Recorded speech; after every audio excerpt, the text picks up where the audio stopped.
యష్మి మిమ్మల్ని ఫస్ట్ వీక్లో ప్రేరణ నాకు నచ్చదు అని చెప్పింది. మీ ఫీలింగ్ ఏంటి? యాక్చువల్ ఫ్రెండ్స్ కదా మీ ఇద్దరు? లేదు అంటే మేము కొలీగ్స్.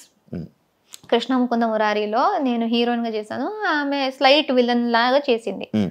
కొలీగ్స్ అంతే. సో నాకు యష్మి సెట్ దాకే తెలుసు.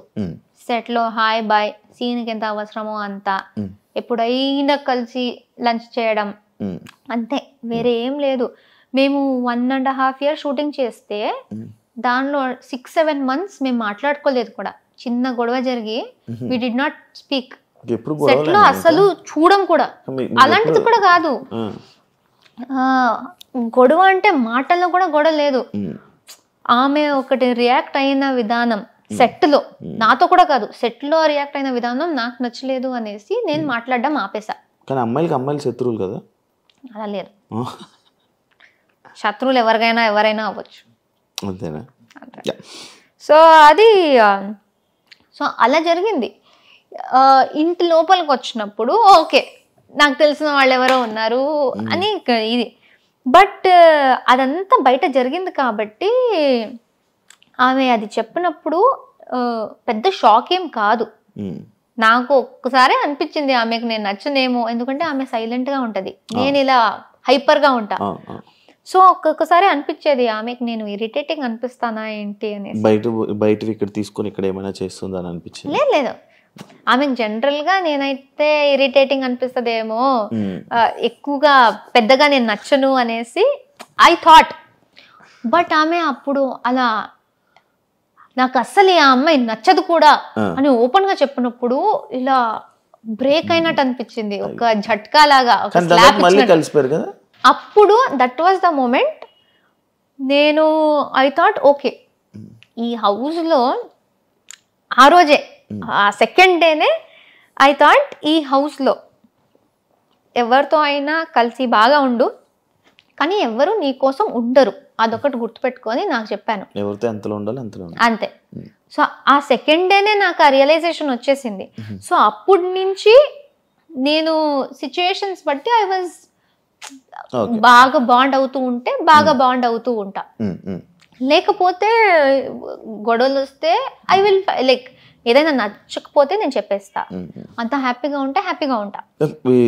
వేరే ఈ టాపిక్, యాక్చువల్లీ స్టేజ్ మీదకి మీరు వెళ్ళేటప్పుడు రష్మిక మీ ఫ్రెండ్ అని చెప్పి చెప్పడం జరిగింది.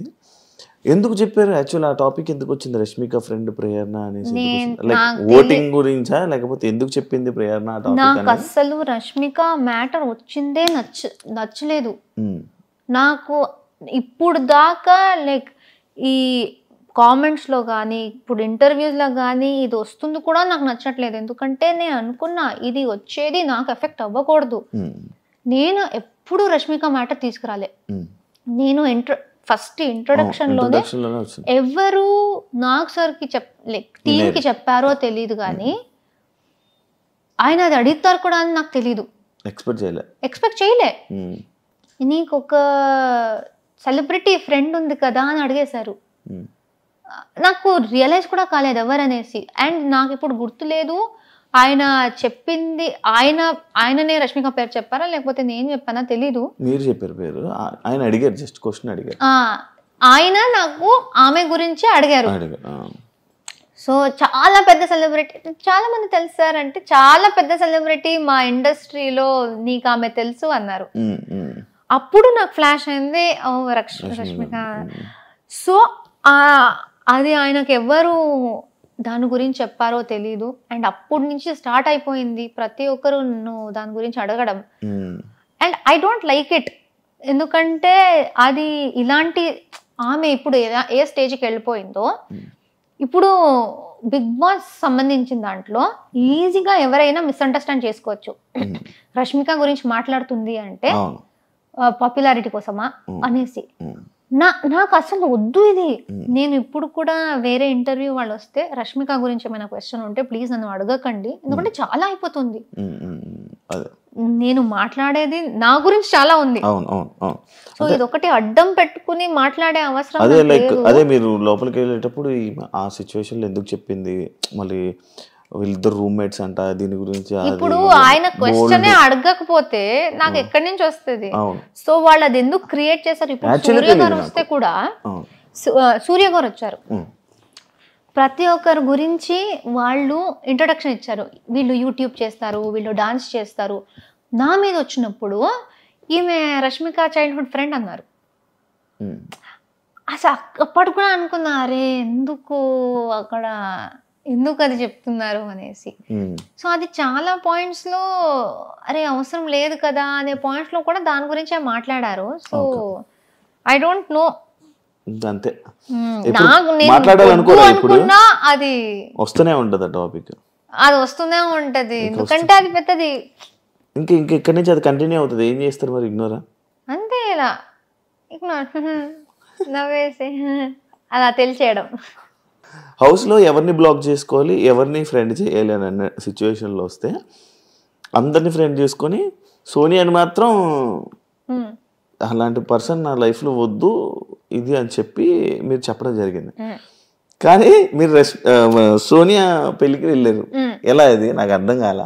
నేను ఫస్ట్ ఆఫ్ ఆల్ వాళ్ళు మాకు చెప్పింది ఏంటంటే, మీరు ఫాలోలో మినిమం ఒకటి పెట్టేసి ఎంతమైందనే పెట్టొచ్చు, బ్లాక్ లో 100% ఖచ్చితంగా ఒక్క ఉండాలి అని చెప్పారు. అండ్ బిగ్ బాస్ చెప్పిన మాట ఏంటంటే, మీరు ఎవరిని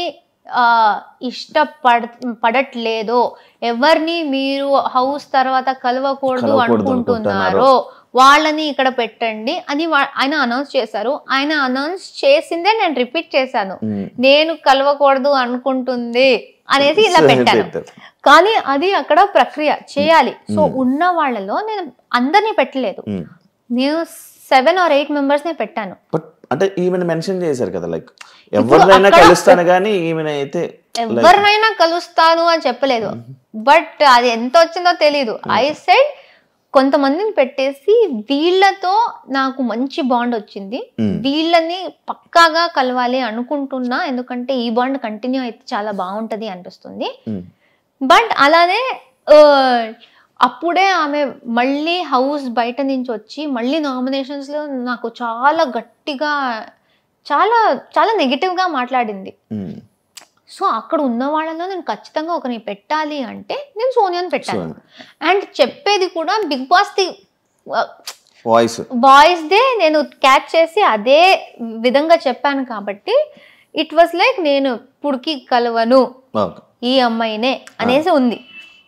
దాని తర్వాత బయటికి వచ్చాక ఇప్పుడు ఫినాలే వచ్చి నేను సోనియాది ఇమిటేషన్ చేశాను స్టేజ్ మీద నాగ్ సార్తో, సోనియాతో మాట్లాడాను, అదంతా ఓకే. పెళ్లి గురించి తెలిసింది.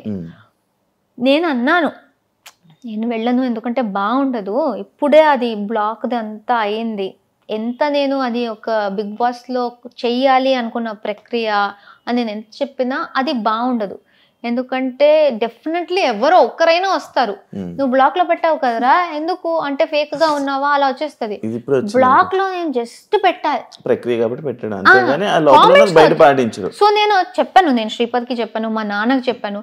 సోనియా మా నాన్నకు కూడా ఇన్విటేషన్ ఇచ్చింది దగ్గర నుంచి. యశ్వీర్ అండ్ సోనియా ఇద్దరు నాన్నని పిలిచారు, శ్రీపతిని పిలిచారు, నేను బయటకు వచ్చినప్పుడు నన్ను పిలిచారు. అది బ్లాక్ గురించి టెలికాస్ట్ అయిన తర్వాత కూడా సోనియా నాకు పర్సనల్ గా మెసేజ్ చేసి ప్లీజ్ పెళ్ళికి రా, నీకు వీలైతే రా, నువ్వు శ్రీపతి రా అన్నారు.